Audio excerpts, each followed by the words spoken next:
الشیطان الرجیم بسم اللہ الرحمن الرحیم وبہ نستعین وهو خیر المعین وصلی اللہ علی سیدنا محمد وآلہ الطاہرین اللہم صلی علی محمد وآل محمد امام سجاد علیہ السلام کی ولادت و سعادت کی مناسبت سے آپ سب دوستان و مومنین کی خدمت میں ہدیہ تبریک و تہنیت عرض ہے۔ 5 شعبان امام سجاد علیہ السلام کی ولادت و سعادت کے حوالے سے منسوب دن ہے۔ البتہ امام سجاد علیہ السلام کی ایام ولادت کے بارے میں اختلاف وارد ہوا ہے۔ اعلام الورا میں طبرسی نے جو درج کیا ہے وہ اس کے مطابق ان کی جمادی الاخر میں ان کی ولادت و سعادت ہے، اور ایک قول یہ ہے کہ 11 رمضان المبارک کو ہے، اور انہی میں سے ایک قول ہے کہ 5 شعبان۔ بہرحال ولادت و سعادت میں اختلاف ہونا ایک عمومی اور قابل فہم بات ہے، کیونکہ ایک بچہ جب اس کی ولادت ہوتی ہے تو اس کے کمالات لوگوں کے سامنے آشکار نہیں ہو پاتے، جس کی وجہ سے پہچان اور شناخت لوگوں کے درمیان کم رہ جاتی ہے۔ لیکن جب وہ بڑا ہوتا ہے اور اس کے کمالات معاشرے کے سامنے عیاں ہوتے ہیں، وہ کمالات ہوں یا حتیٰ کہ برائیاں، بعض اوقات معاشرہ کسی شخص کو برائیوں کے اعتبار سے پہچانتا ہے اور اس کی کم سے کم وفات اور پھر آہستہ آہستہ ولادت کے بارے میں یہ چیزیں آتی ہیں۔ پرانے دور میں کوئی باضابطہ طریقہ کار نہیں تھا ولادت کے لکھنے کا، حتیٰ کہ یہ جو ابھی شناختی کارڈ، پاسپورٹ بنے ہیں، اس سے پہلے بھی کوئی خاص ضابطہ نہیں تھا، تو یہ بعد میں ایام میں یہ چیزیں بنی ہیں۔ اس لیے امام سجاد علیہ السلام کی ولادت کے حوالے سے بھی اختلاف وارد ہوا ہے، لیکن انہی ایام میں سے ہم 5 شعبان کو، جیسا کہ معروف قول ہے علماء کے درمیان، اگرچہ جمادی الاخر کا قول بھی معروف ہے اور بہت سارے علماء نے اس قول کو اختیار کیا ہے۔ امام سجاد علیہ السلام کی ولادت و سعادت کس سال ہوئی اس کے بارے میں بھی اختلاف ہے، لیکن مشہور نظریہ ہے کہ 38 ہجری کو ہوئی۔ امام علی علیہ السلام کی شہادت سے 2 سال پہلے 38 ہجری کو، لیکن معروف مؤرخ عصر حاضر کے کہ آغا ہادی یوسفی غرویان معروف ابھی مؤرخ ہیں کہ انہوں نے ایک بڑا موسوعہ تاریخ اسلامی کے اوپر لکھا ہے اور بڑے بہترین مؤرخ ہیں۔ انہوں نے دلائل سے ثابت کیا ہے کہ 36 ہجری کو ان کی ولادت و سعادت ہوئی، اور 36 کیونکہ 35 ہجری کو 35 نبی صلی اللہ علیہ وسلم کے رحلت کے 25 سال بعد امام علی علیہ السلام کو حکومت ملی۔ 25 سال بعد 35 ہجری تھی، 35 ہجری کے اگلے سال ہی جنگ جمل ہو گئی، یعنی جیسے ہی امام علی علیہ السلام کو خلافت ہاتھ میں آئی ہے اور وہ حکومت کے اوپر برسر اقتدار آئے ہیں، تو مدینہ کے اندر ہی بعض عناصر وہ مقابلے میں آ گئے اور انہوں نے مدینہ سے کافی دور، بصرہ بہت دور ہے مدینہ سے، تقریباً 1000 کلومیٹر کے قریب کم سے کم بن جاتا ہے، تو وہاں پہ یہ جنگ ہوئی اور امیر المومنین علیہ السلام امام حسن و حسین علیہ السلام کے ساتھ وہ تشریف لے گئے بصرہ، تو تب وہ کوفہ میں منتقل ہوئے، کیونکہ امام علی علیہ السلام نے فوراً مدینہ سے کوفہ کو دارالخلافہ بنایا تھا۔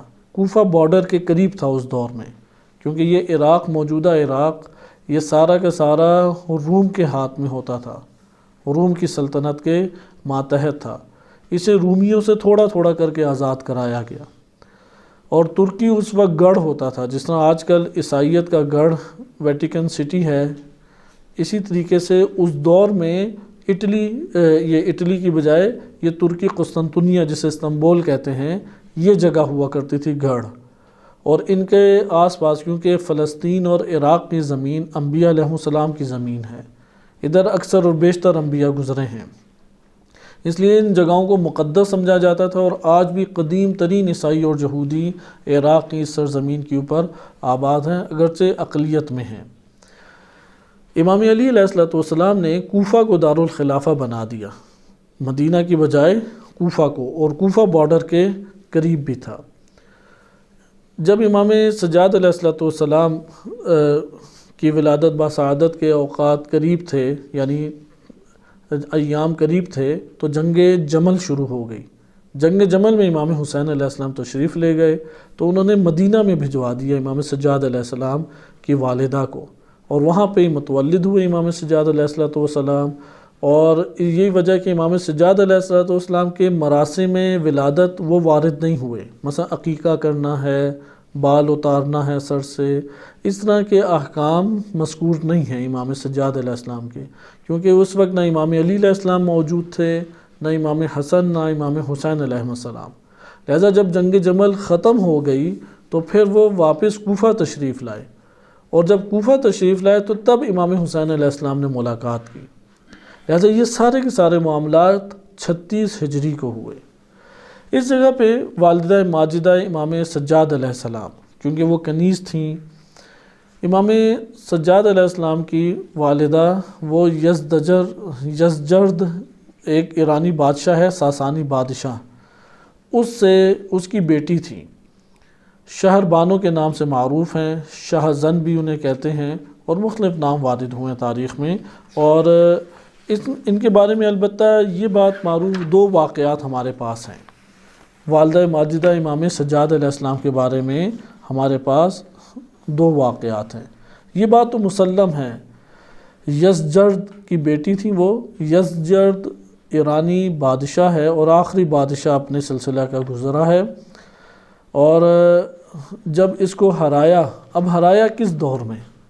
ہمارے پاس بعض نصوص ایسی ہیں جو یہ بتاتی ہیں کہ خلیفہ دوم حضرت عمر کے دور میں جب اسلامی لشکروں نے ایران پہ حملہ کیا، کیونکہ 2 ہی سپر پاور تھے اس وقت، آدھی دنیا قبضے میں تھی ایران کے اور آدھی دنیا قبضے میں تھی روم کے، اور درمیان میں ان کے یہ خطہ آتا تھا چھوٹا سا، یہ جسے آپ مکہ اور مدینہ کے نام سے جانتے ہیں۔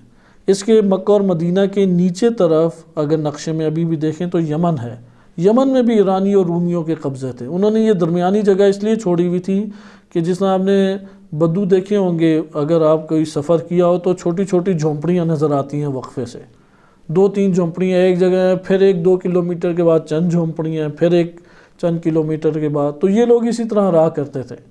تو یہ دونوں سپر پاور سوچتی تھیں کہ ان لوگوں سے ہم نے کیا الجھنا، ان میں اتنی ہمت طاقت تو ہے نہیں کہ ہم پہ حملہ کریں، اور ان سے ہم لوگ کوئی استفادہ بھی نہیں کر سکتے، کوئی ان کو حکومت کے نہ طور طریقے آتے ہیں، نہ ان میں فنون اور حروب کی کوئی ایسی صلاحیتیں پائی جاتی ہیں۔ لہذا انہوں نے اسے نظر انداز کیا اور ادھر سے دین اسلام نشوونما پایا، اور جسے دنیا سب سے حقیر اور سب سے کمزور سمجھتی تھی، اس کے اندر ایسی قوت اللہ نے عطا کی کہ وہ اپنے اطراف کی دونوں سپر پاور کو نگل گئی، دونوں سپر پاور کو ہرا دیا۔ لہذا یہ جب واقعہ پیش آیا خلیفہ دوم کے دور میں کہ ایران کے اوپر حملہ ہوا، اور ایرانیوں کے پاس ایک ایسا ٹیکنالوجی موجود تھی کہ جو اس دور میں عربوں نے کبھی نہیں دیکھی تھی، اور وہ ہے ہاتھی۔ ہاتھی جب آتا تھا تو اس کے سامنے اس کی ٹانگ کے برابر تو بندہ ہوتا ہے، تو وہ سوچتے تھے ہم نے تلوار نیزہ چلانا کیسے ہے۔ تو اس وقت ان کے ذہن میں یہ ترکیب آئی اور تدبیر انہوں نے کی کہ اس کی سونڈ کاٹ دی جائے، اور جب اس کی سونڈیں کاٹی گئیں ہاتھی کی تو وہ پھر بھکلا کے درد کی شدت سے بھاگا اور ایرانی لشکروں کو ہی کچلنا شروع کر دیا، اور اس طرح مسلمانوں کے لیے فتح کے جو آثار ہیں وہ یقینی ہوتے چلے گئے۔ بہرحال اس وقت بادشاہ کی بیٹیوں کو قید کر لیا گیا اور لے آیا گیا۔ اب ایک واقعہ الکافی میں یا ادھر دیگر کتابوں میں، کتاب الارشاد میں بھی ذکر کیا ہے، البتہ تاریخ کی کتب سے، ائمہ اہل بیت علیہ السلام کی زبانی نہیں، تاریخی کتب میں یہ وارد ہوا ہے۔ خلیفہ دوم کے دور میں جب یہ ایرانی بادشاہ یزدجرد وہ مارا گیا اور اس کے لشکر کو شکست ہوئی، تو اس کی دو بیٹیاں تھیں جو گرفتار ہو کے آ گئیں۔ جب گرفتار ہو کے آئیں تو امیر المومنین علیہ السلام اس وقت موجود تھے، انہوں نے حضرت عمر سے کہا کہ ان کو تم نہ کسی اور کو دو، مجھے دے دو، تو حضرت عمر نے انہیں امیر المومنین علیہ السلام کو دے دی۔ حتیٰ کہ ہمارے یہاں بعض کتابوں میں بعض مکالمے فارسی میں بھی وارد ہوئے ہیں کہ امیر المومنین علیہ السلام نے پوچھا جناب شہر بانو سے کہ چے نامداری، کلمات ہیں روایت میں، چے نامداری، تو پھر انہوں نے آگے بتایا، اپنا نام بتایا. تو وہ جو انہوں نے ان کی پہلے بہن سے پوچھا تھا، تو بہن نے اشارہ کیا یہ ہیں شہر بانو. پھر شہر بانو سے انہوں نے چند سوال کیے، اور وہ فارسی میں مقالے جات امیر المومنین علیہ السلام کے وارد بھی ہوئے ہیں. یہ ہمارے پاس ایک واقعہ ہے کہ شہر بانو کے بارے میں، کہ اس طرح سے امام حسین علیہ السلام سے پھر ان کی ازدواج کیا گیا، اور امام سجاد علیہ السلام کی والدہ ماجدہ جناب شہر بانو قرار پائیں. شہر بانو، جناب شہر بانو کا مزار آج بھی تہران میں معروف ہے، لیکن یہ کوئی حقیقت نہیں رکھتا.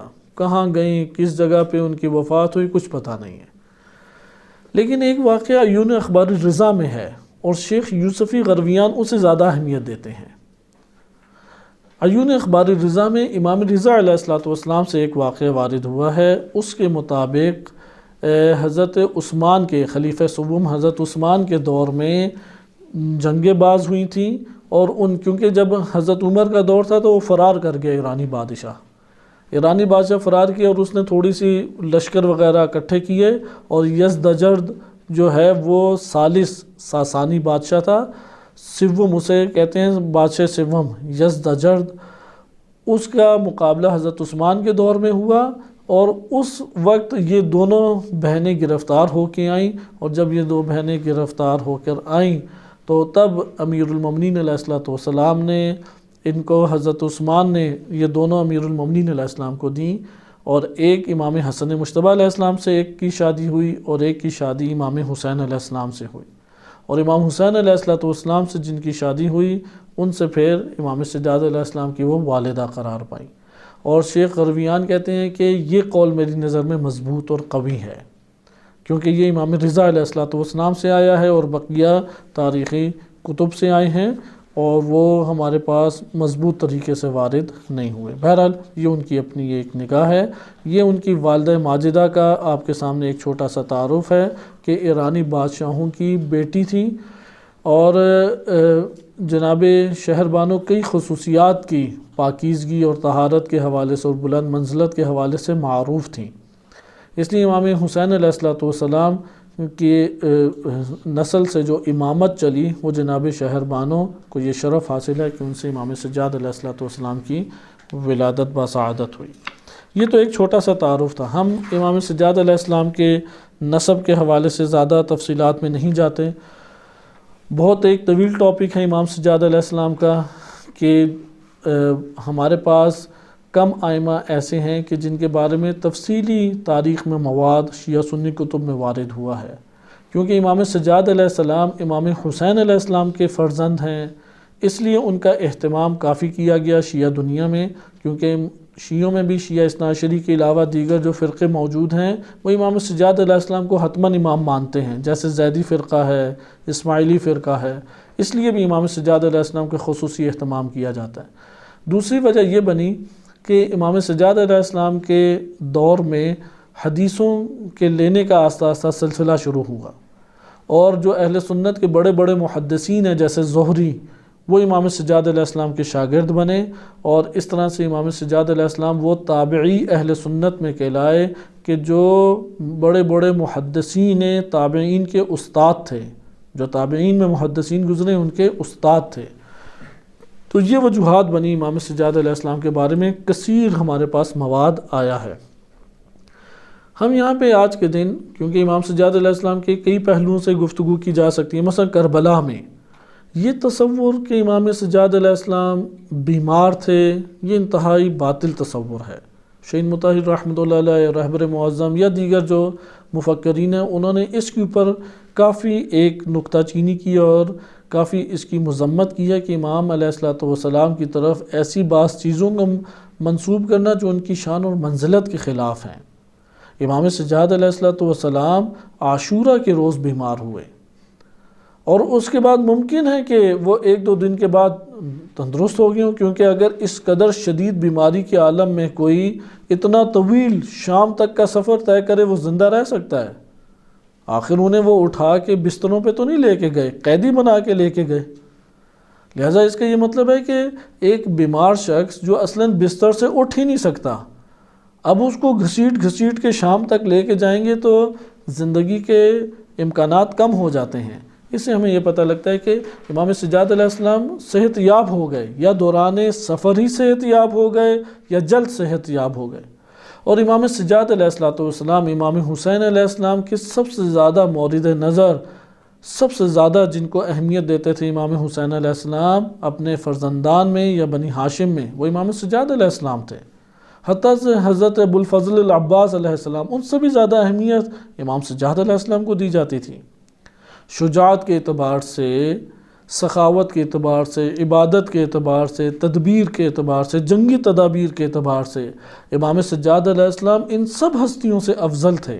جناب علی اکبر علیہ السلام، جناب عباس علیہ السلام، بلکہ یہ ساری کی ساری شخصیات امام سجاد علیہ السلام کے ماتحت آتی تھی۔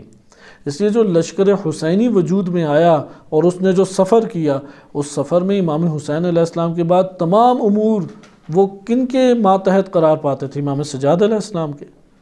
اس لیے یہ تصور امام سجاد علیہ السلام کا بیان ذہنوں میں آ جانا کہ ایک طرف کوئی شخص بیٹھا ہوا ہے جس نے تسبیح پھیرتے جانا ہے اور بقیہ نے سارے کام کرنے ہیں، تو یہ تصور باطل تصور ہے۔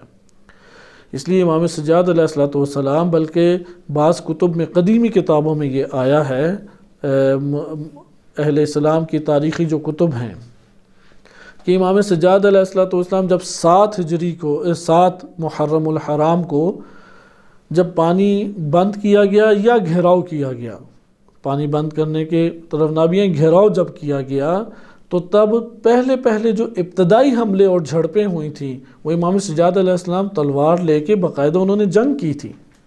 اس لیے 7-8 محرم کو امام سجاد علیہ السلام کا میدان کربلا میں جنگ کرنا، اس کے بارے میں ہمارے پاس باقاعدہ تاریخی منابع میں واقعات وارد ہوئے ہیں۔ لہذا اس سے بھی ہمیں یہ پتہ لگ جاتا ہے کہ امام سجاد علیہ السلام ان کی شخصیت ایک شجاعانہ شخصیت تھی۔ وَإِلَّا کربلا کے میدان میں بڑے بڑے سردار نہیں آ سکے۔ جنگ جمل کے جو سپہ سالار تھے، چیف آف آرمی، آپ اس میں چیف آف آرمی کہہ لیں، اس وقت وہ محمد ابن حنفیہ تھے۔ محمد ابن حنفیہ کربلا نہیں پہنچ سکے، بلکہ کیا امام حسین علیہ السلام کو مشورے ان کے کتابوں میں ملتے ہیں کہ آپ نہ جائیں، تکرار کرتے رہے نہ جائیں، کیونکہ پتہ ہے کہ جان کا خطرہ ہے۔ پھر کہا اگر آپ خود جاتے ہیں تو یہ اہل و عیال اور اہل بیت کو نہ لے کے جائیں۔ لیکن امام سجاد علیہ السلام کا کوئی ایسے بیانات آپ کو نہیں ملتے۔ انہیں پتہ تھا کربلا میں جان کا خطرہ ہے۔ امام حسین علیہ السلام نے پہلے کہہ دیا تھا کہ جو ہمارے ساتھ جانا چاہتا ہے فَلْيَرْحَلْ مَعَانَا، جو شخص بھی ہمارے ساتھ اسے چاہیے کہ چلے، وہ یہ بات جان لے کہ وہ شہید کر دیا جائے گا، وہ بچے گا نہیں، وہ شہید کر دیا جائے گا۔ تو اس لیے امام سجاد علیہ السلام کو اس شہادت کا یقین تھا، لیکن نصرت امام اور حجت الہی کی اطاعت اور اپنے وظائف سے امام سجاد علیہ السلام کبھی بھی کنارہ کش نہیں ہو سکتے۔ اس لیے انہوں نے تمام مشکلات و تکالیف میں ڈھالا۔ یہ پہلا ثبوت کہ ان کی شجاعت کے اعتبار سے، کیونکہ ابھی ایسے ہمارے ہاں خود ساختہ مصائب بنا کے معاشرے میں پھیلائے گئے ہیں کہ امام سجاد علیہ السلام کا نام آتا ہے تو ذہن میں ایک ایسی شخصیت عمومی معاشرے میں ہمارے لوگوں کے ذہنوں میں آتی ہے جو ایک کونے پہ بیٹھا صبح سے شام تک رو رہا ہے، اور اس بات پہ رو رہا ہے کہ میرے جو عزیز اقربا ہیں انہیں برے طریقے سے شہید کر دیا گیا، اور خون کے آنسو وہ روتا ہے۔ اور بعض ہمارے پاس کنارے کے واقعات ہیں، ان واقعات کو اتنا بیس بنایا اور پھیلایا کہ مسخ کر کے رکھ دی انہوں نے امام سجاد علیہ السلام کی شخصیت کو، جبکہ امام سجاد علیہ السلام کی، اب ہمارے پاس وقت قلیل تھا اس وجہ سے اس موضوع کو نہیں آمادہ کر سکے، ورنہ ہم اس موضوع کو آمادہ کرتے کہ امام سجاد علیہ السلام خود زندگانی امام حسین علیہ السلام میں کیسی شخصیت تھی۔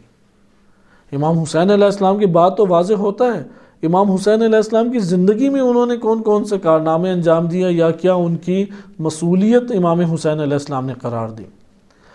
جنگ کے اعتبار سے ان کی شجاعت اور بہادری واضح ہو گئی۔ دوسری چیز، اگر ایک بندے کا کام صرف عبادت، زہد و تقوی کی ہی وادی کو آباد کرنا ہو، اور ایک بند کمرے میں وہ اپنی عبادتوں کو انجام دیتا اور خون وغیرہ سے گھبراتا ہے، کہیں خون گرتا دیکھ لے تو اس کے اوپر نفسیاتی ایک قسم کے نعوذ باللہ دورے پڑنا شروع ہو جاتے ہیں۔ اگر ایسی شخصیت ہو تو وہ کیا حاکم کے سامنے کلمہ حق بلند کر سکتی ہے؟ خود ایک انسان سوچے کہ اگر ایک ایسا فرد ہو کہ جو خون دیکھے تو اس کے اوپر ماضی کے واقعات کی وجہ سے دورے پڑنا شروع ہو جائیں، اور مسلسل سارا دن رات وہ روتا رہے اور مسلح پہ بس نظر آئے اور کہیں اس کا کوئی اور کام ہی نہیں ہے، اگر ایسی شخصیت ہو وہ اس دور میں حاکم وقت، مجھے بتائیں میدان جنگ میں جب ماحول بنا ہو اس وقت تلوار چلانا زیادہ مشکل ہے یا حاکم وقت کے دربار میں اس کے سامنے کلمہ حق کو بلند کرنا زیادہ مشکل ہے؟ آپ اگر یہ دقت کریں تو آپ کو یہ پتہ لگے گا کہ دربار میں یا پارلیمنٹ میں یا فوج کے ہیڈ کوارٹر کے اندر کرنیل جرنیل کے سامنے کلمہ حق بلند کرنا یہ بہت مشکل کام ہے، جبکہ آپ گرفتاری کے عالم میں ہوں۔ جب آپ میدان میں ہوں، جوش و جذبہ ابھرا ہوا ہو، ماحول بنا ہوا ہو، اس وقت تو تلوار چلانا نسبتاً آسان ہوتا ہے، لیکن جب آپ گرفتار کر کے لائے جائیں اور وہاں پہ آپ کو برے طریقے سے دبایا ہو اور آپ کے ساتھ مخدرات عصمت بھی یا آپ کے خانوادے کی خواتین بھی ہوں، اور اس وقت جب یہ واقعہ پیش آئے ادھر کلمہ حق کو بلند کرنا اور انتہائی شدید الفاظ میں، ایسی شدید الفاظ میں کہ سناٹا پورے دربار میں چھا جائے، یہ ایک عام بندے کے بس سے باہر بات ہے، بہت مشکل بات ہے۔ یعنی ایسا نہیں ہوا امام سجاد علیہ السلام کو اچانک غصہ آ گیا تو بس غصے اور بلڈ پریشر ہائی ہوا تو 4 جملے کہہ دیے، ایسی بات نہیں ہے۔ امام سجاد علیہ السلام امام الشجاعت ہیں، شجاعت کے امام ہیں، بہادری کے امام ہیں، نڈر ہیں، غیرت کے امام ہیں، امام الغیرہ ہیں، لہذا یہ سارے کے سارے اوصاف وہ بلندی اور اوج کے اوپر پہنچے ہوئے ہیں۔ اس لیے امام سجاد علیہ السلام کے بہادری کا دوسرا ہمارے پاس بڑا واقعہ کہ جس کی تجزیہ تحلیل کریں تو کئی دروس بن جاتے ہیں، کیونکہ ان کے جملات ہیں، شام کے دربار میں ان کی گفتگو ہے، واپسی کے اوپر ان کے حالات کے اوپر گفتگو ہے، اس لیے سیاسی حالات ابھی ہم اس حوالے سے ڈسکس نہیں کرتے، کیونکہ سیاسی حالات میں کربلا، بعد از کربلا اور خصوصاً مدینہ کے حالات، کیونکہ یزید نے اس کے بعد مدینہ میں افراد کو بھیجا تو مدینہ میں عبداللہ بن زبیر کا وجود تھا، اور عبداللہ بن زبیر کی وجہ سے آئے روز مسائل بنتے تھے، کیونکہ 3 بڑے بعد میں گروہ بن گئے، عالم اسلام میں 3 بڑے گروہ بنے اور وہ حکومت کے لیے کوشاں تھے۔ ایک مدینہ میں تھا گروہ جو زبیری گروہ کہلاتا تھا، عبداللہ بن زبیر۔ عبداللہ بن زبیر یہ وہ شخصیت ہے جو زبیر بن عوام کے بیٹے ہیں، اہل سنت انہیں صحابی جلیل القدر شمار کرتے ہیں، اور جنگ جمل کو اصل برپا کرنے والی شخصیت عبداللہ بن زبیر ہیں، جو کہ حضرت ام المومنین حضرت عائشہ کی ان کے بھانجے لگتے ہیں۔ ان کو بار بار ابھار کے حضرت عائشہ کو لے آئے، یہاں تک کہ حواب کا جو کنواں تھا ادھر جب کتے بھونکے اور رسول اللہ صلی اللہ علیہ وسلم کی یاد آگی حدیث، تب بھی اشتباہ میں مبتلا کرنے والی شخصیت یہی تھی۔ اتنا ابھارا ام المومنین کو بصرہ لا کے مقابلے میں کھڑا کر دیا۔ لہٰذا یہ یعنی شروع سے ہی حکومت کے چکروں میں تھے حضرت عبداللہ ابن زبیر۔ عبداللہ ابن زبیر شروع سے ہی حکومت کے چکروں میں تھے، لہٰذا جب یہ کربلا کا واقعہ ہوا تو یزید کے خلاف ایک لشکر کشی کی کاوشیں شروع کر دی۔ دوسری طرف کوفہ میں، یہ تو مدینہ میں تھے کیونکہ مدینہ مکہ مقدس ایک جگہ رہی ہے، تابعین کی جگہ تھی، صحابہ ادھر موجود تھے، لہذا عبداللہ بن زبیر کربلا نہیں آئے، امام حسین علیہ السلام کا ساتھ نہیں دیا، کربلا کے حوالے سے کوئی تبصرہ نہیں کرتے تھے۔ دوسری طرف کوفہ میں مختار ثقفی کھڑے ہو گئے اور وہاں پہ ایک جنگ شروع ہوا اور انہوں نے حکومت باقاعدہ قائم کر لی۔ مختار ثقفی نے عراق میں اپنی حکومت کا اعلان کر دیا اور حکومت کچھ عرصہ انہوں نے ایک مدت حکومت کی۔ اب یزید کے سامنے یہ 2 بڑے مسائل کھڑے ہو گئے، ایک مکہ مدینہ میں عبداللہ بن زبیر اور زبیری ہیں اور دوسری طرف مختار ثقفی ہیں۔ تو یہاں پہ مختار ثقفی کے اعلان سے یزیدی لشکروں نے پہلے مختار ثقفی کے سے جھگڑے کو لے لینا چاہا، مول لینا چاہا، اور جنگ مختار کے ساتھ ہوئی۔ اب جب مختار کے ساتھ جنگ ہوئی تو اس میں یزیدیوں کا بھی تو معذرت کہ یزید بالکل خاموش رہا، اس میں یزید کے ساتھ جنگ نہیں ہوئی، ادھر سے عبداللہ بن زبیر اور مختار کی جنگ ہوئی، عبداللہ بن زبیر اور مختار کی، زبیریوں کی اور مختار کی جنگ ہوئی۔ ہونا یہ چاہیے تھا کہ یزید کی یا زبیریوں سے جنگ ہو جاتی یا مختار سے جنگ ہو جاتی تو یزیدی لشکر وہاں پہ کمزور ہو جاتے، بے شک فتح حاصل کر لیتے بالفرض اگر فتح بھی حاصل کر لیتے تو یزیدی لشکر کمزور ہوتے یا نہ ہوتے۔ یعنی تاریخ کا یہ ایک ایسا اہم موڑ ہے کہ جہاں پہ چھوٹی سی حماقت کی وجہ سے یزید اور اس کی حکومت قوی ہو گئی، یعنی بنو امیہ کی حکومت قوی ہو گئی، کہ جب ایک ایسے موڑ پہ پہنچ گئے کہ ایک طرف زبیریوں نے ملک پہ قبضہ کر لیا اور ایک ملک کے حصے پہ مختار ثقفی نے قبضہ کر لیا، اور ایک طرف یزید کی حکومت ہے شام اور دمشق کی سائڈ پہ اور وہ علاقے ان کے ہاتھ میں ہیں۔ اب اگر یزید جو رسمی اپنے آپ کے طور پہ بادشاہ بنا ہوا تھا وہ ان دو میں سے کسی ایک سے بھی ٹکراتا تو یزیدی لشکر کمزور ہوتے یا نہ ہوتے، کیونکہ یہ چھوٹی فوجیں نہیں تھی۔ تو جب جو بھی شکست ہو، یعنی لشکر جس لشکر سے بھی ٹکراتا اگلے کی حکومت کے چانس بڑھ جاتے۔ اب یہاں پہ تینوں دشمن ہیں، یزیدی جو ہیں وہ زبیریوں کے بھی دشمن ہیں، مختار ثقفی کے بھی، مختار ثقفی کے زبیری بھی دشمن ہیں اور یزیدی بھی، اور زبیریوں کے بھی مختار بھی دشمن ہیں اور لشکر یزید بھی۔ تو اس جگہ پہ سب سے بڑی حماقت یہ ہوئی کہ زبیری اور مختار ثقفی آپس میں ٹکرا گئے، اور جب یہ ٹکرائے ہیں تو زبیریوں نے مختار کو شکست دے دی۔ اب جب مختار کو شکست دی تو خود زبیری بھی کمزور ہوئے یا نہیں ہوئے، اس لیے جب لشکر آیا یزید کا اس نے بڑی آسانی سے زبیریوں پہ قبضہ کر لیا، اور اس طرح سے بنو امیہ کی حکومت کے چانسز آگے بڑھ گئے، ورنہ ختم ہو گئی تھی ایک قسم کی بنو امیہ کی حکومت۔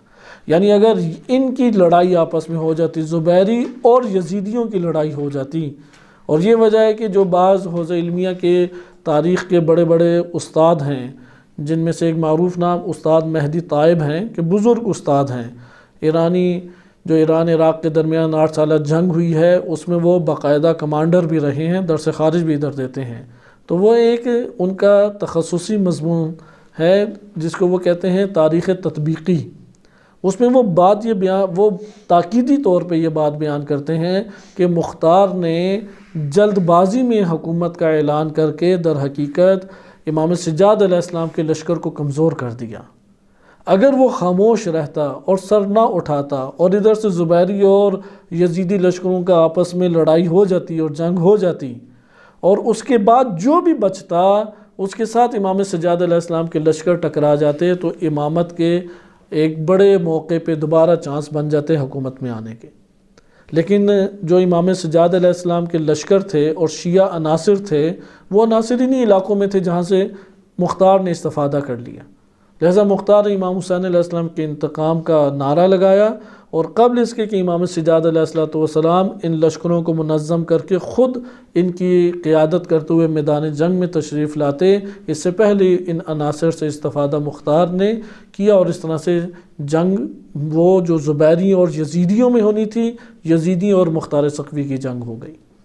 اور انہوں نے کہا کہ کربلا میں ان کا دم خم ختم نہیں ہوا، کیونکہ یزیدی یہ سمجھ رہے تھے کربلا برپا ہو گئی ہے تو اب بنی ہاشم نہیں اٹھ سکتے، لہذا انہوں نے جب یہ مختار نے خروج کیا تو اس خروج کی وجہ سے انہیں یقین ہو گیا کہ یہ خطرہ ہمیشہ رہے گا، اس لیے عبد الملک بن مروان امام سجاد علیہ السلام کے واقعات بھی ہیں کہ ابھی ہم ان واقعات کو آپ کی خدمت میں نہیں پڑھا جا سکتا۔ ان واقعات میں عبد الملک بن مروان بار بار یہ بات کہتا تھا، انہیں کہا جاتا کہ اب تو امام سجاد علیہ السلام کو چھوڑ دو، اب تو ان کے ساتھ کون بندہ رہا، تو وہ کہتا تھا نہیں تم ان کو کبھی نہیں سمجھ سکو گے، یہ جب تک زندہ ہے ہمارے لیے خطرہ ہے۔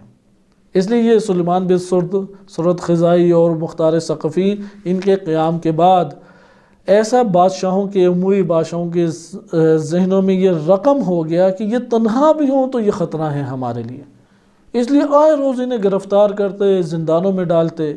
اور امام سجاد علیہ السلام وہ ہستی ہیں کہ جب یہ زبیریوں کے اوپر جنگ منڈلانے لگی اور واقع کربلا برپا ہو گیا، واقع کربلا برپا ہونے کے بعد یہ بڑے بڑے بنی ہاشم کے جو سردار ہیں اور بڑے بڑے کمانڈرز تھے جو جنگ جمل کے، ان میں سے ایک بھی مدینہ میں نہیں رہ پایا، سارے مدینہ کو چھوڑ گئے، اپنی تمام ہیبت اور شجاعت کے باوجود سیاسی حالات کا مقابلہ نہیں کر سکے۔ اس لیے حضرت عبداللہ بن جعفر جناب زینب کبریٰ علیہ السلام کے شوہر نامدار، وہ اپنے پورے کنبے کے ساتھ مدینہ چھوڑ کے چلے گئے، اسی طریقے سے محمد ابن حنفیہ وہ مدینہ چھوڑ کے چلے گئے. محمد ابن حنفیہ بہت شجاع شخصیت ہے بہت، لیکن مدینہ چھوڑ کے چلے گئے. امام سجاد علیہ السلام کی شجاعت، جرت، ہمت، سیاسی تدابیر دیکھیں کہ انہوں نے مدینہ کو ترک نہیں کیا.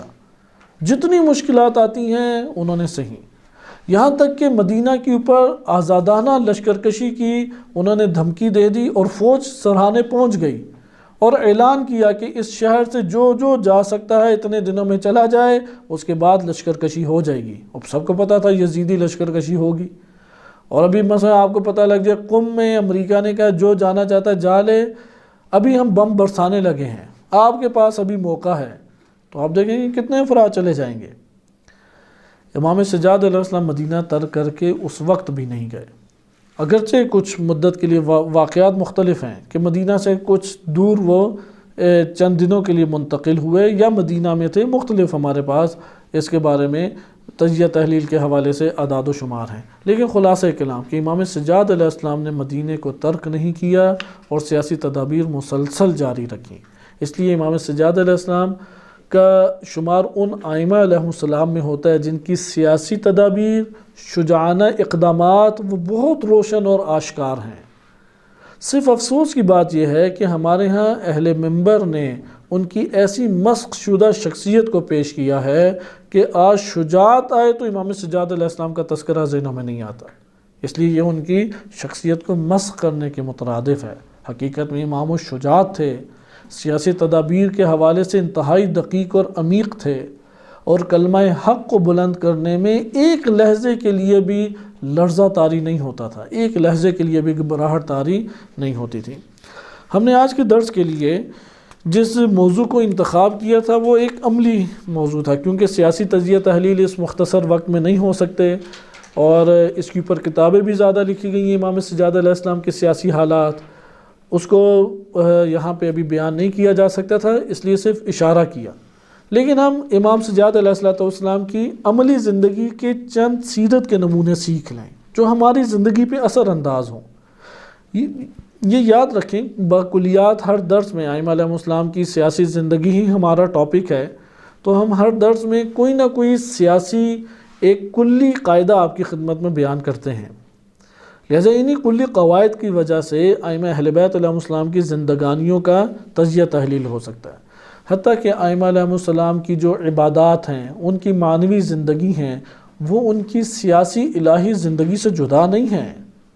یعنی یہ تصور نہیں کرنا چاہیے کہ ان کی سیاسی الہی زندگی جدا ہے اور زندگی کے بقیہ جوانب جدا ہیں، ایسا نہیں ہے. لہذا ائمہ اہل بیت علیہ السلام ان کی زندگانی کاملاً ان کی زندگانی وہ ایک اسوہ اور نمونہ رکھتی ہے. لہذا عبادات میں بھی جہاں انفرادی زندگی کے حوالے سے جھلک موجود ہے، وہاں سیاسی عنوان اور تدابیر کے اعتبار سے بھی معاشرے کے اندر اس کی جھلک موجود ہے. کیونکہ ہم سیاست کسے کہتے ہیں؟ مکتب تشیع میں سیاست سے مراد مکتب تشیع کہہ لیں یا مکتب اسلام کہہ لیں، مسلمان شیعہ سنی دونوں اس بات کے قائل ہیں. سیاست سے مراد یہ ہے الہی قوانین کے ذریعے سے معاشرے کو کنٹرول کرنا اور اس کی تدبیر کرنا، یعنی معاشرے کو چلانا. معاشرے کو چلانے کا نام کیا ہے؟ سیاست. اور جو اس سیاست کے امر کو انجام دیتا ہے وہ ساسۃ العباد کہلاتے ہیں، جیسے جہات جامع کبیرہ میں ائمہ اہل بیت علیہ السلام کو ساسۃ العباد کہا گیا ہے. یہاں پہ آپ ملاحظہ کریں کہ ائمہ علیہ السلام کی عبادت، ان کی اخلاقیات اور دیگر چیزیں اس کے اجتماعی اثرات کو کبھی بھی فراموش نہیں کرنا چاہیے. یعنی ہم ممکن ہے کہ ایک ہی واقعے کو معجزات کے باب میں لے جائیں، ممکن ہے ایک واقعات کو کرامات کے باب میں بیان کر دیں، جیسا کہ ہوا بھی یہی. اگرچہ یہ بھی عمل انجام دینے میں عیب نہیں ہے، جیسے مدینۃ المعاجز ہمارے ہاں کتاب لکھی گئی محدث بحرانی کی ہے، ایک اچھی کتاب ہے کہ تمام معاجز اور کرامات اور معجزات کو اکٹھا کیا گیا، 4 جلدی کتاب اردو میں ترجمہ بھی ہوئی ہے. مدینۃ المعاجز اچھی کتاب ہے، لیکن فضائل اور کرامات فقط ان 2 کے تحت روایات کو جمع کرنے کا یہ مطلب نہیں ہے کہ بقیہ جوانب ان روایات سے استفادہ نہیں ہوتے، کیونکہ فضائل اور معاجز کا جو عنوان ہے وہ خود بعد میں آ کے قائم کیا گیا. وہ ایک واقعہ ہے، اس واقعے سے کسی نے کرامت کو سمجھا، کسی نے معجزے کو سمجھا، کسی نے کسی اور پہلو کو سمجھا۔ مثلا میں آپ کے سامنے ایک واقعہ بیان کر دیتا ہوں جس سے آپ کو اس بات کا علم ہوگا کہ یہی واقعات ہیں کہ جن سے ہمیں بہت ساری سیاسی امور کا بھی پتہ لگ جاتا ہے کہ ائمہ اہل بیت علیہ السلام کی سیاسی زندگی کیا تھی، اور اس سے ہمیں یہ پتہ لگے گا ان کی عبادت، اس میں اجتماعی تدبیر شامل ہے، ان کی عبادات میں بھی اجتماعی جھلک شامل ہے، ان کی اخلاقیات میں بھی اجتماعی جھلک شامل ہے۔ یعنی ان کی عبادت جہاں انفرادی طور پہ اللہ سبحانہ وتعالیٰ کی توحید کو برپا کرتی ہے، وہاں پہ اجتماعی طور پہ بھی توحید الہی کو برپا کرتی ہے۔ اخلاق اجتماعی کا بھی درس ملتا ہے ان کی شخصیت سے۔ ان کی شخصیت فقط ایک فرد کے ساتھ منسلک نہیں ہے یا ایک گھر میں بند زندگی نہیں ہے۔ مثلا یہ واقعہ آپ دیکھیں، اب اس واقعے کو ممکن ہے کہ کرامات کے ذیل میں رکھا جائے، ممکن ہے ان کے حالات زندگی کے ذیل میں رکھا جائے، لیکن اس سے سیاسی کس طرح سے حالات کا ہم ایک معنی اخذ کر سکتے ہیں، اس مورد کو دیکھیں۔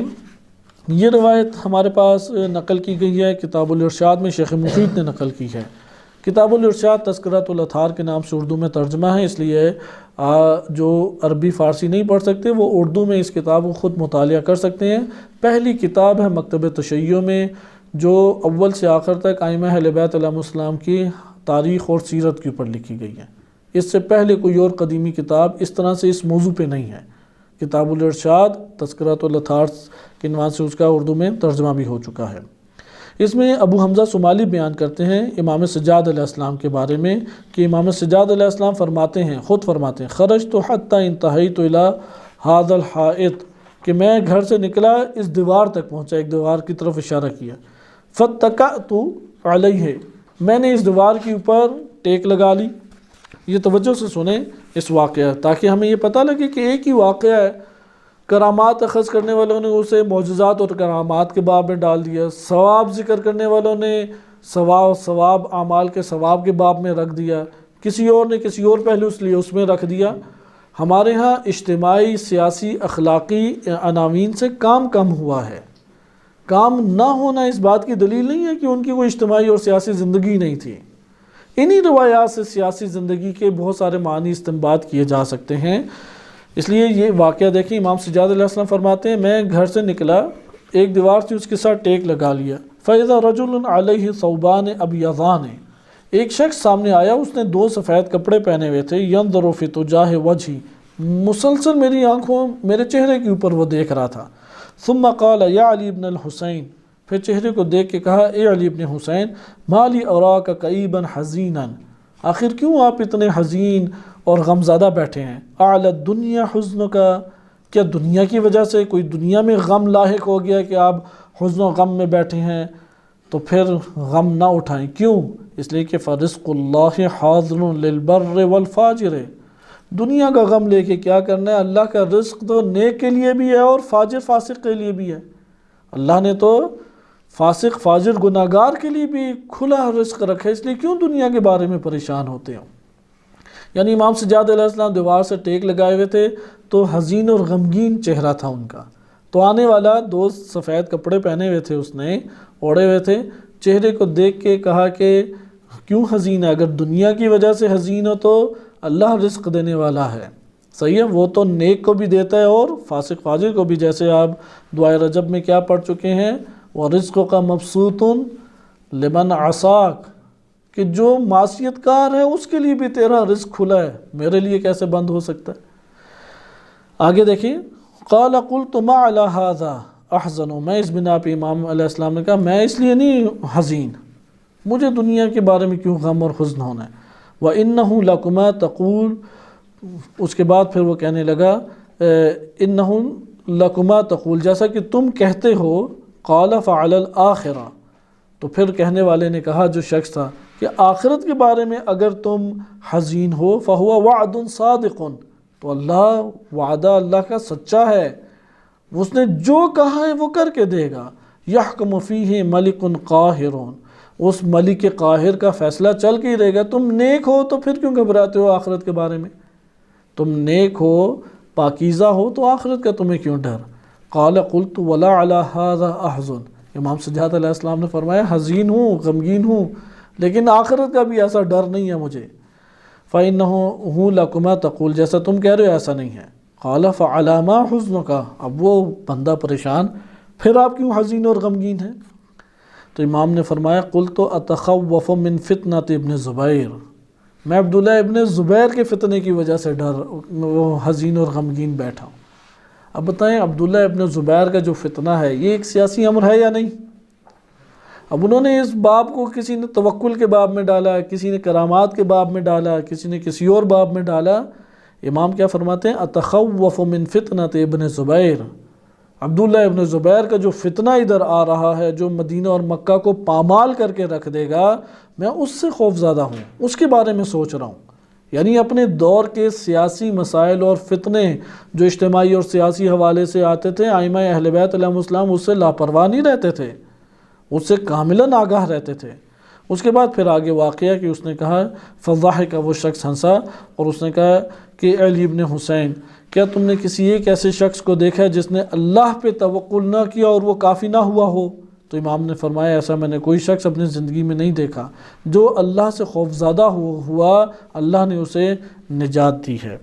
تو میں نے ایسا کوئی شخص، پھر اس نے کہا کیا تم نے اے علی ابن حسین ایسا شخص دیکھا ہے جس نے اللہ سے کچھ مانگا ہو اور اللہ نے نہ دیا ہو؟ تو کہا کہ نہیں، میں نے ایسا کوئی شخص نہیں دیکھا۔ تو پھر امام نے فرمایا کہ میرے پاس آج تک کوئی ایسا فرد نہیں آیا۔ بعض دیگر روایتوں میں آیا کہ جناب خضر علیہ السلام تھے، کہ وہ امام سجاد علیہ السلام کے پاس آئے تھے، تو اور وہ چاہتے تھے ان کا غم اور حزن دور کریں، نہ کہ انہیں کوئی نصیحت کرنے آئے تھے۔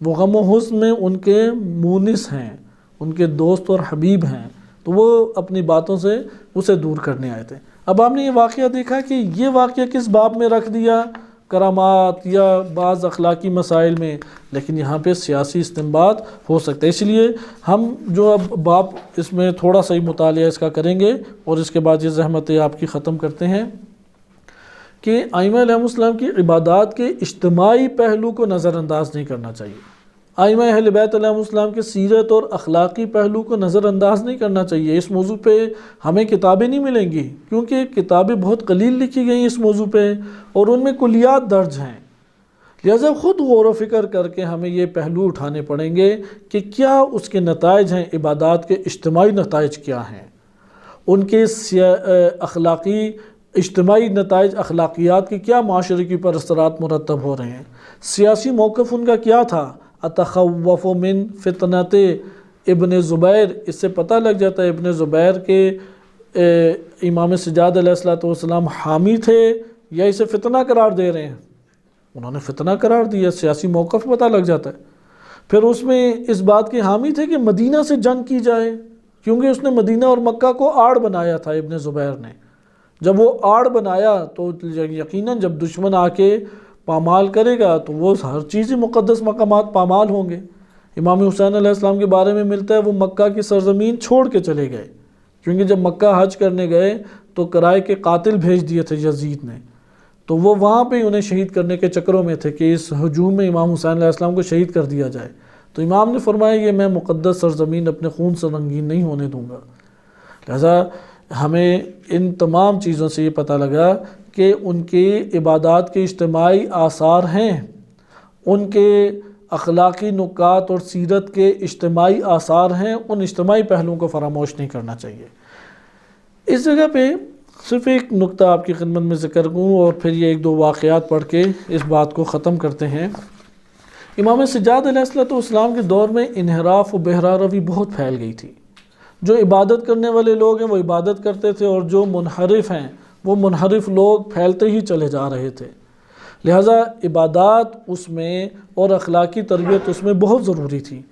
نیز کربلا میں افراد کا نہ پہنچنا، مثلا مدینہ سے صحابہ کرام پہنچے، کربلا نہیں پہنچے، مدینہ میں مکہ اور مدینہ سے تابعین پہنچے، کربلا میں نہیں پہنچے، جہاں شیعہ نہیں پہنچے بہت سارے، وہاں پہ تو صحابہ بھی تو نہیں پہنچے، وہاں پہ تو تابعین بھی نہیں پہنچے۔ جب تابعین اور صحابہ نہیں پہنچے اور وہ افراد جو بڑے بڑے نام لے کے آتے تھے اور اپنی تلواریں نکالتے تھے ان میں بھی ایک بڑی تعداد نہیں پہنچی۔ نہ پہنچنے کی اصل وجہ کیا ہے؟ نفس کے اندر اللہ سے ربط نہ ہونا۔ اب جب نفس میں ایک معاشرے کا نفس کے اندر اللہ تعالیٰ سے ربط اور تعلق نہیں ہے، اس کی دنیا آباد ہے اور دنیا اس کو ویران نظر آنے لگتی ہے کربلا کی صورت میں، تو وہ کیسے اپنی دنیا کو ویران کرے، کیونکہ اللہ سے تو ربط نہیں ہے۔ یہاں پہ امام سجاد علیہ السلام کی یہ تدبیر آیا اجتماعی طور پہ ہونی چاہیے یا نہیں کہ وہ اللہ سے معاشرے کا ربط قائم کریں، کیونکہ یہ سبب بنا کہ وہ کربلا نہ پہنچ سکے۔ لہٰذا یہ مورد تھا کہ بہت سارے بعض تو تھے جو حجت الہی نہیں مانتے تھے، وہاں حجت الہی کے طور پہ انہیں ایک تدبیر کرنے پڑی، لیکن جہاں پہ یہ اخلاقی مسائل تھے، جہاں پہ اللہ سے ربط نہ ہونے کے مسائل تھے، وہاں پہ معاشرے کا علاج کیا۔ ان علاج میں سے صرف ایک مورد آپ کی خدمت میں عرض کیا جاتا ہے، اور وہ ہے نماز، کیونکہ یہ چیز عموماً دیکھنے کو ملتی ہے اور علماء اور طلاب میں بھی بعض اوقات دیکھنے کو مل جاتی ہے کہ نماز پڑھتے ہیں، ممکن ہے وقت کے اوپر انشاءاللہ پڑھ رہے ہوں، تاخیر نہ کرتے ہوں، کیونکہ تاخیر تو اور بد ہے، اور چھوڑ دی جائے وہ تو حرام عمل انجام پا جاتا ہے۔ نماز میں کھڑے ہونے کی کیفیت، اس کو یہ نہ سمجھیں کہ اس کے آثار نہیں ہیں، اس کے اثرات ہیں۔ حتیٰ کہ ہمارے پرانے دور میں علماء وہ ایک شخص کی نماز کی کیفیت سے اندازہ لگایا کرتے تھے کہ یہ کتنا پاک اور پاکیزہ انسان ہے۔ مثلا ایک سلیمان تنکابنی ہیں، معروف عالم دین، آج تقریباً 150-200 سال پہلے گزرے ہیں، سلیمان تنکابنی۔ علماء کے بارے میں بہت سارے جھوٹے واقعات بھی شائع ہیں، جیسے آج کل آغا بہجت کے اصل واقعات پہ اتنی موٹی کتاب نہیں ہوگی جتنے ان کے جھوٹے واقعات پہ کئی جلدی کتاب بن جاتی ہے، تو بہت سارے واقعات پھیلائے جاتے ہیں۔ تو سلیمان تنکابنی انہوں نے قصص العلماء کتاب لکھی، جس میں انہوں نے تصدیق شدہ اور تحقیق شدہ واقعات لکھ دیے ہیں۔ یہ کتاب اردو ترجمہ بھی ہو چکی ہے، کوئی ملکہ خاتون ہے، غالباً انڈیا کی ہے، انہوں نے بہترین ترجمہ بھی کیا ہے، اور وہ کتاب پڑھیں آپ کو علماء کے حالات پتہ لگیں گے، اور تب آپ کو پتہ لگے گا کہ تاریخ غیبت کبریٰ میں امام خمینی جیسی کوئی شخصیت نہیں گزری، نہ ماضی میں اور کم چانس ہے کہ مستقبل میں بھی آئے۔ آپ وہ واقعات پڑھیں، سب علماء کے حالات پڑھیں۔ امام خمینی رحمۃ اللہ علیہ واقعاً بالاتر اور جامع تر ہیں۔ ایسی شخصیات اصلاً تاریخ میں غیبت صغریٰ میں آپ کو جو بڑا نام لے آئیں آپ کو دکھائی نہیں دے گی۔ بہرحال وہ بہترین ایک کتاب ہے۔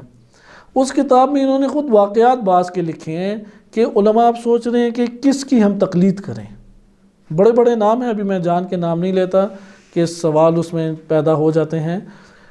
اب وہ ایک بڑی شخصیت کے پاس گئے، ان کا علم میں بڑا نام ہے، کتابیں بھی بہت زیادہ ہیں، تو وہ کہتے ہیں کہ میں نے اس کے پیچھے نماز پڑھی، لیکن وہ نماز میں تسبیح سے کھیلتے رہے، تو میں سمجھ گیا کہ کتابیں لکھنے اور درس دینے میں بہت اچھے ہیں، لیکن وہ معنوی ربط اللہ سے نہیں ہے کہ جس کی بنیاد پہ میں اللہ کی خصوصی عنایات ان کے اوپر نازل ہونے کو سمجھ پاؤں۔ اس کی بجائے وہ ایک اور بڑی مجتہد یا بڑی شخصیت، علمی شخصیت کے پاس گئے، اور ان کی نماز کے طریقہ کار، وضع، قط کے علاوہ نماز میں ان کا خضوع اور خشوع دیکھ کے کہتے ہیں میں بہت متاثر ہوا، اور ساری عمر پھر انہی کے پیچھے نماز پڑھتا رہا۔ تو اس لیے نماز ایک اثر برپا کرتی ہے ماحول میں اجتماعی طور پہ۔ امام سجاد علیہ السلام کی جتنے واقعات ہمیں ملے ہیں اس میں بڑے واقعات میں سے اہم واقعات نماز سے متعلق ہیں، لہٰذا ہم امام سجاد علیہ السلام کے اس دن کی مناسبت سے نماز سے گہرا تعلق قائم کریں، کیونکہ نمازی خطرے میں پڑ گئی تھی۔ شاید آپ اگر پڑھیں نبی صلی اللہ علیہ وسلم کے بعد حالات کیسے رہے، اہل سنت تو صحابہ اور تابعین کا دور کہہ کے اسے انتہائی عظیم اور انتہائی بہترین دور قرار دیتے ہیں، وَإِلَّا یہی امام علی علیہ السلام نے جب جنگ جمل کے لیے بصرہ گئے، بصرہ میں انہوں نے نماز پڑھائی، تو صحابی ایک تھے حسین، غالباً وہ ہیں یا کوئی اور صحابی کے نام اشتباہ نہ ہو جائے، وہ آئے اور کہا کہ علی نے تو رسول اللہ کی نماز یاد دلا دی، ہمیں تو عرصہ ہو گیا ہم نے رسول اللہ والی نماز ہی نہیں دیکھی، یہ تو علی ابن ابی طالب نے کیسی نماز پڑھی، اس سے تو رسول اللہ کی نماز یاد آ گئی۔ اس لیے امام سجاد علیہ السلام کی نماز وہ واقعات اجتماعی طور پہ وارد ہوئے ہیں کہ یہ رسول اللہ صلی اللہ علیہ وسلم کی نماز کے وارث امام سجاد علیہ السلام ہیں۔ نماز میں کیسی حالت برپا ہو، ابھی ہم نماز پڑھ رہے ہوتے ہیں، سارا حساب کتاب اندر چل رہا ہوتا ہے، نماز پڑھ رہے ہوتے ہیں، جلدی مچی ہوتی ہے کہ کھانا بھی کھانا ہے، سونا بھی ہے، فلاں بھی کرنا ہے، فوراً نماز پڑھنے کے چکروں میں انسان بعض اوقات ہوتا ہے. نہیں، یہاں پہ نماز کے 2 آداب ہیں. ایک آداب، آپ خود امام خمینی رحمۃ اللہ علیہ کی شخصیت دیکھیں، ان کی آداب نماز میں باقاعدہ پوری یہ کتاب ہے.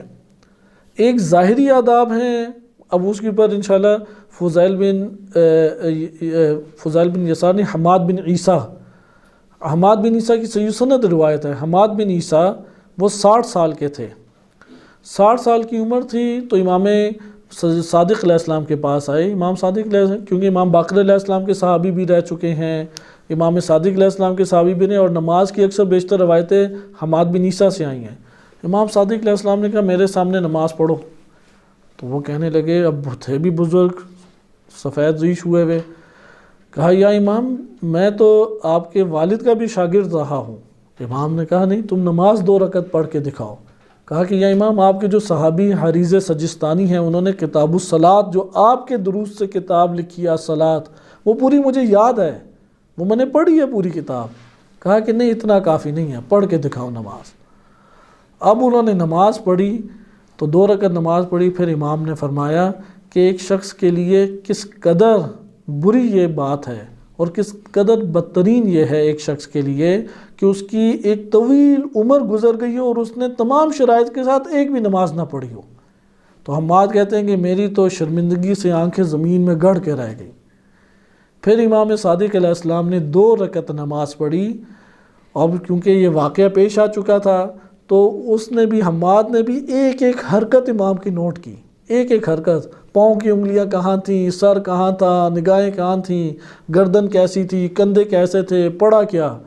تو آخر میں جب امام نماز پڑھ چکے اور سلام کہہ چکے تو پھر کہا کہ ہا قضا صلی، اس طرح سے نماز پڑھا کرو. یہ ظاہری آداب ہیں. وہ جانتے ہیں امام صادق علیہ السلام کے ایک معنوی اور باطنی آداب بھی ہیں اور اس کی رعایت آسان نہیں ہے. امام خمینی کی کتاب تو آداب باطنی کے اوپر ہے، آداب ظاہری پہ امام خمینی نے کتاب نہیں لکھی. لیکن امام صادق علیہ السلام کی نظر میں ظاہری آداب بھی بہت اہمیت کے حامل ہیں کہ ظاہری آداب کو بھی تم انجام دو. اب وہ روایت تھوڑی طویل ہے کہ آپ خود اس کا مطالعہ کریں. ظاہری آداب کے حوالے سے باطنی آداب دونوں کو برپا کرنے کی ہم کوشش کریں.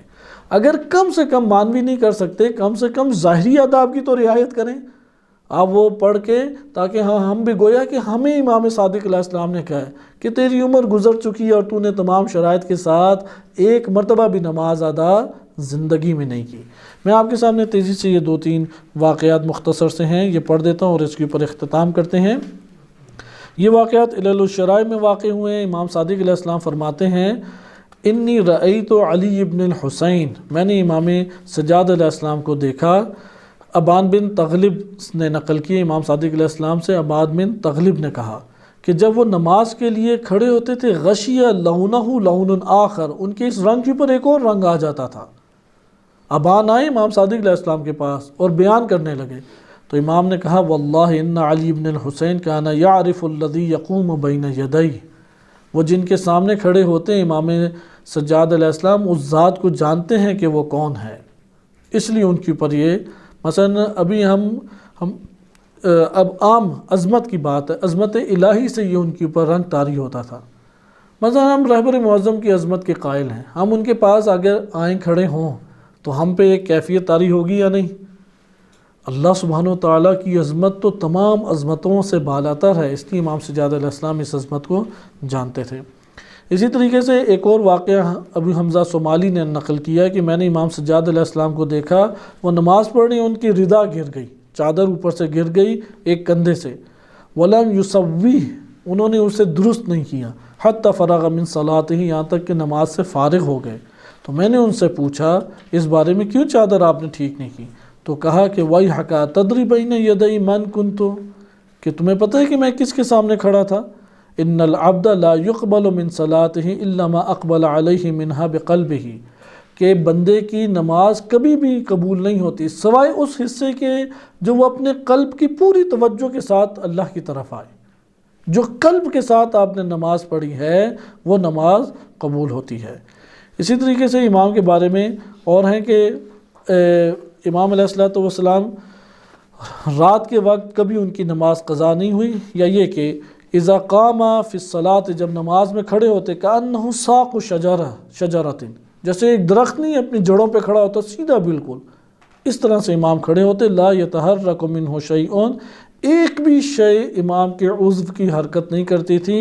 الا ما حرکہ الریح منہ، مگر یہ کہ ہوائیں جو ان کے کپڑوں کو یا کسی شے کو ہلا دیں، وہ اس طرح سے بالکل توجہ کے ساتھ کھڑے ہوتے تھے. یعنی ہم اپنی نمازوں میں یہ کیفیت کم سے کم پیدا کرنے کی کوشش کریں، اور یہ ان کے آداب میں سے ہے. اس لیے امام کے آداب میں سے ہے کہ پانی میں جب پاک کرنا چاہیں، وضو کرنا چاہیں، کسی کی مدد نہیں لیتے تھے. اچھا، اسی طریقے سے سونے لگتے پردے گرا دیتے تھے تاکہ سونے کی کیفیت میری کوئی نہ دیکھے. اسی طریقے سے وہ دن کے ٹائم جو ہے، وہ رات کے ٹائم جب بھی نماز شب پڑھنے لگتے تو مسواک کیا کرتے تھے. مسواک کر کے نمازیں پڑھتے تھے، اور سفر ہو یا حضر ہو نماز شب کبھی ترک نہیں کرتے تھے. کبھی نماز شب ان سے ترک نہیں ہوئی. اس طرح کے اور واقعات بھی ہیں جس میں بیان کرنا، ان کی ذاتی زندگی بیان کرنا مقصود تھا کہ ان کی ذاتی زندگی کیسے گزرتی تھی. مثلا ہم لوگ عموماً دیکھتے ہیں کہ خدمت کے جذبات کم ہیں. وارد ہوا ہے کہ امام سجاد علیہ السلام آشنا فرد کے ساتھ سفر نہیں کرتے تھے. ہوتا ہے نا کہ ہم دوست کے ساتھ سفر کریں، وہ جس کے ساتھ سفر کر لیتے تھے اور پہچان لیتا تھا، اس کے ساتھ سفر نہیں کرتے تھے. اس کی وجہ یہ تھی کہ جو نیا بندہ تھا جو انہیں نہیں پہچانتا، اس کو شرط باندھتے تھے کہ اس شرط پہ میں تمہارے ساتھ سفر کروں گا کہ خدمت میں انجام دوں گا. تو اس طرح سے امام علیہ السلام اس کے پورے قافلے کی خدمت انجام دیا کرتے تھے، کیونکہ انہیں پہچان لے تو کوئی خدمت کا موقع نہیں دے گا. یہ امتیازات ہیں، اور یہی خصوصیات اصحاب ائمہ علیہ السلام نے اپنے ائمہ سے سیکھی. انشاءاللہ تعالی اسی سیرت کی برکت سے ہم کوشش کریں کہ اپنی نمازوں کو بہتر کریں. اس کے اجتماعی اثرات بھی ہیں، معنوی اثرات بھی ہیں، انسان کی اپنی زندگی کے اوپر بھی اثرات ہیں. صلی اللہ علی محمد و آلہ طاہرین.